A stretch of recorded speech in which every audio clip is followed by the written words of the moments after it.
2 milyong pisong halaga ng iligal na droga ang nasabat sa anti-illegal drug operation ng mga otoridad sa Pasay City. 4 na high-value individual na suspect arestado. Magbabalita dyan si Patrolwoman Meritoni Veva.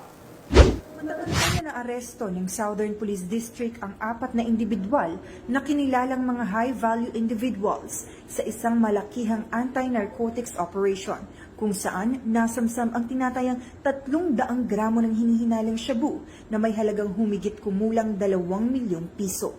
Isinagawa ang buy-bust operation mag-aalas 5 ng hapon nitong Lunes sa Barangay 156, Pasay City.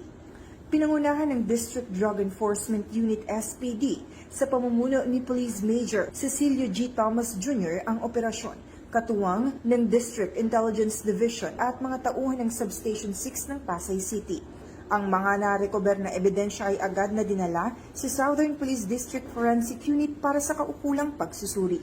Sa kasalukuyan, ang mga naarestong suspect ay nasa kustodiya ng DDEU-SPD kung saan isinasagawa ang dokumentasyon para sa pagsasampa ng kaukulang kaso.